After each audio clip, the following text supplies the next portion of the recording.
আগুনের রং লাল, রক্তের রং লাল। আমার নাম দুলাল উদ্দিন দুলাল। সবাই বলে লাল ভাই, আপনার মতো মানুষের কোনো জুড়ি নাই। তুই কি মনে করছস আমার কোটি টাকা নিয়ে তুই আর আমিরা ভাইগে যাবি?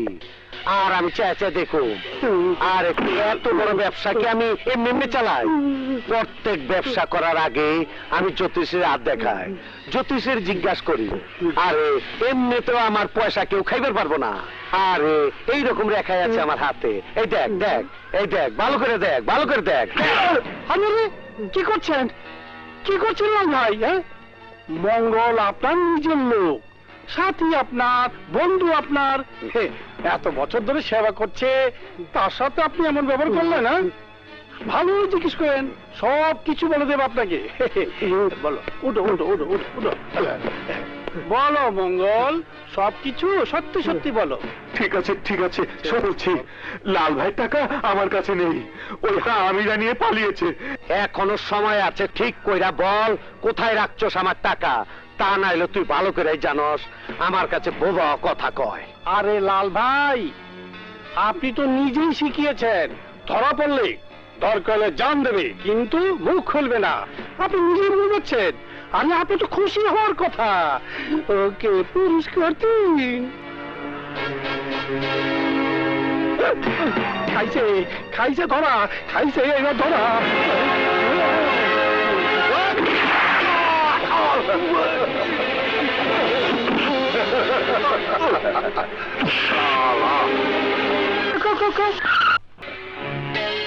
আয় ভাই, আমার বুকে আয়, বুকে আয়। তোর যাওয়ার সব ঠিকঠাক হয়ে গেছে ভাই? হ্যাঁ ভাইয়া। ভাই তুই চলে গেলে আমার খুব খারাপ লাগবে। তোর কথা সব সময় মনে পড়বো ভাই। আমি কি করে থাকুন তোরে চাইরা? আরে ভাইয়া, আমি কি কোনো বিদেশে যাচ্ছি? পাশেই তো, মাত্র 1.5-2 মাসের ব্যাপার। এতে তোমার মন খারাপ করে কি আছে ভাইয়া? এই নে টাকাগুলা রাখ। দেখি। আরে ভাইয়া, এত টাকা দিয়ে আমি কি করব? আরে রাখ রাখ, টাকা পকেটে থাকলে শরীর গরম থাকে, আর সেই গরম দেখে মানুষ নরম হয়ে কথা কয়। আরে লাল সাহেব, কার ঘরে দুটো মাথা আছে যে রকি বাবার সামনে মাথা উঁচু করে কথা বলবে? ঠিক আছে ভাই, যা ভাই যা। আসি ভাইয়া। যা। শোন রকি, মাঝে মধ্যে আমাকে টেলিফোন করবি, আর পৌঁছানো মাত্র আমার রিং দিবি। যা।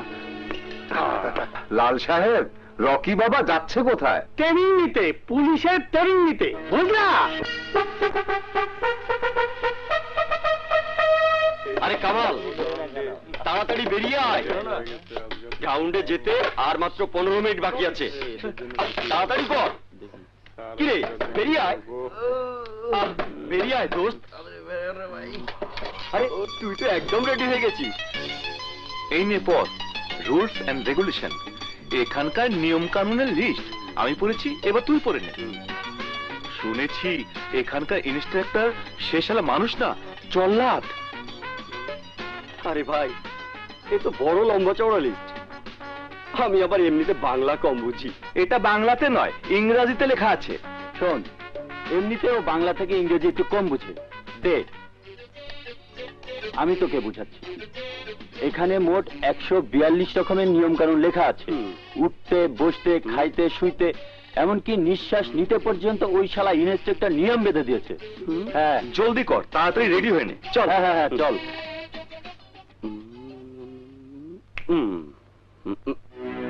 কি ব্যাপার? কোনো ব্যাপার স্যাপার না, প্রথমে বাথরুমে আমি যাব। তুমি কিভাবে যাবে?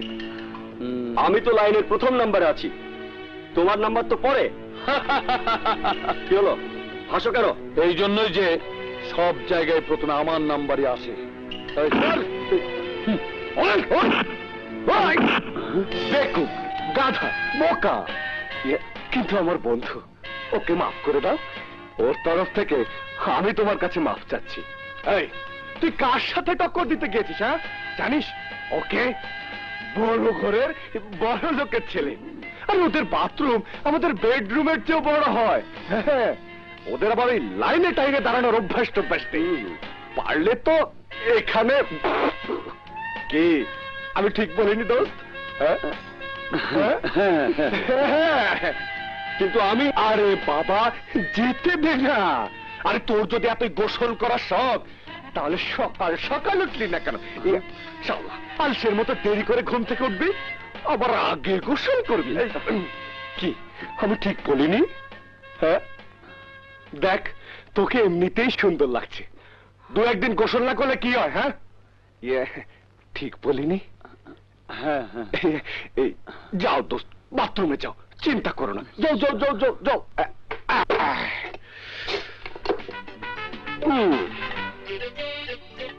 কি বন্ধু, ঠিক করিনি?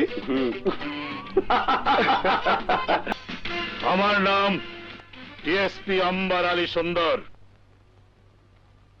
মিস্টার বাদশাহ, ইয়েস স্যার। তুমি আমার নিয়ম নীতি লিস্ট পড়নি কেন? পড়েছি স্যার। মিথ্যে বলছো তুমি। যদি পড়তে, তাহলে অবশ্যই আমার 15 নম্বর আইন তোমার স্মরণে থাকতো। কি কি এটা? তোমার শার্ট বাইরে কেন? ভাই, নড়লে কেন তুমি? অ্যাটেনশনের মধ্যে নড়লে কেন? স্যার না মানে স্যার, মনে হয় তুমি আমার আইন নম্বর 10 পড়নি। ভুলে গেছে স্যার, পড়ে নেব। কোথা হতে এসেছো? কাঞ্চনপুর। কাঞ্চনপুর কোথায়? টাঙ্গাইলে। টাঙ্গাইল কোথায়? টাঙ্গাইলে। টাঙ্গাইলে? টাঙ্গাইলে? তাহলে কোথায় স্যার? টাঙ্গাইল বাংলাদেশ। এখন বলো কোথায়? বাংলাদেশে স্যার। আর বাংলাদেশ কোথায়? বাংলাদেশ স্যার। বাংলাদেশ আমাদের হৃদয়। একথা সত্য যে আজকাল আমাদের দেশের যুবকদের হৃদয় ঘুমিয়ে গেছে। তাই তো এখানে কেউ বৌদ্ধ, কেউ খ্রিস্টান, কেউ হিন্দু, কেউ মুসলমান, বাংলাদেশি কেউ নেই। আর তাই আমি তোমাদেরকে শুধু বাংলাদেশি বানাতে চাই। আমার কথা ভালো করে শোনো। আমি কোনো রাজনৈতিক নেতা নই যে ভাষণ দিচ্ছি। আমার মুখের প্রতিটি কথা হীরার চেয়েও দামি। তোমরা সবাই একটি কথা মনে রাখবে, আমি নিয়ম নীতি ও আইনের পাক্কা অফিসার। আইন ভঙ্গকারীকে আমি কখনো ক্ষমা করি না। কঠিন থেকে কঠিনতম শাস্তি দেই। সুতরাং তোমরা সবাই চেষ্টা করবে ভুলেও যেন কেউ ভুল না করো, তাহলে পস্তাতে হবে। So be ready. আজ থেকে তোমাদের ট্রেনিং শুরু হলো। গো! আরে দেখে চল, দেখে চল। কেমন করে দেখবো দোস্ত? আমি তো চোখে সর্ষের ফুল দেখছি। ওই শালা মচুয়ার বাচ্চা ভুলেই গেছি যে আমরা 2 ঘন্টা ধরে দৌড়াচ্ছি। আরে দোস্ত, এ দৌড় শেষ হবে কখন? যখন দুজনের লাশ পড়বে। দাঁড়া দাঁড়া দাঁড়া, আমি গিয়ে দেখে আসি ওই একটা মচুয়া করছে তাকে। তোরা যা। আচ্ছা আচ্ছা।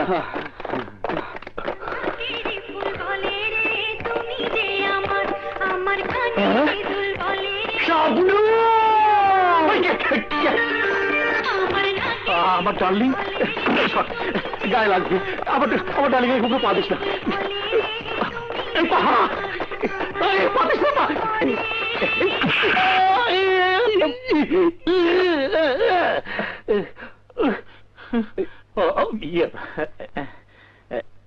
কে কে করেছে কাজ? কে করেছে? ঠিক আছে, 1 মিনিটের মধ্যে যদি গুনাহগারকে আমার কাছে হাওলা না করো, তাহলে সবাইকে আমি শাস্তি দেবো। সবাইকে কেন শাস্তি দিবেন স্যার? গুনাহগার তো রাজু। আমি নিজ চোখে দেখেছি ওকে শাবনূর বলে চিৎকার দিতে। ওটা তো ঠিক আছে, তা তুমি গ্রাউন্ডে দেরি করে আসলে কেন? তুমি আমার আইন নম্বর 38 ভঙ্গ করেছো। এর জন্য রাজু দেই স্যার। ও আমাকে বাথরুমে বন্ধ করে এসেছিল। তুমি বাথরুম ভেঙে চলে আসতে আমার গ্রাউন্ডে লেট মানে আইন অমান্য করেছো। আর যে বাথরুম ভেঙে আসতে পারে না সে সন্ত্রাসী ধরবে কি করে? কিন্তু স্যার, আমি কোনো অজুহাত শুনতে চাই না। শাস্তি তোমাকে পেতেই হবে। এই বন্ধুরাও, আর গ্রাউন্ডে 5 চক্কর লাগাও। স্যার 10 চক্কর। আমার দোষ। 20 চক্কর। Okay sir. তাহলে কাজ তুমি করেছো? না স্যার, ও কাজ আমি করেছি। না স্যার, ও কাজ আমি করেছি। না না, ও মিথ্যে বলছে স্যার। ও কাজ আমি করেছি। গুড। একতা, ইউনিটি, আই লাইক ইট। মনে হয় আমার লেকচার শুধু তোমাদের 4 জনের মধ্যেই কাজ করেছে। Thank you sir. এখন এক কাজ করো, নিজ নিজ বন্ধ কোটাও আর এই গ্রাউন্ডে চক্কর লাগানো শুরু করো। কত চক্কর দেবো স্যার? গুনতে হবে না, যতক্ষণ পর্যন্ত সন্ধ্যা না হবে ততক্ষণ পর্যন্ত চক্র লাগাতে থাকবে। হ্যাঁ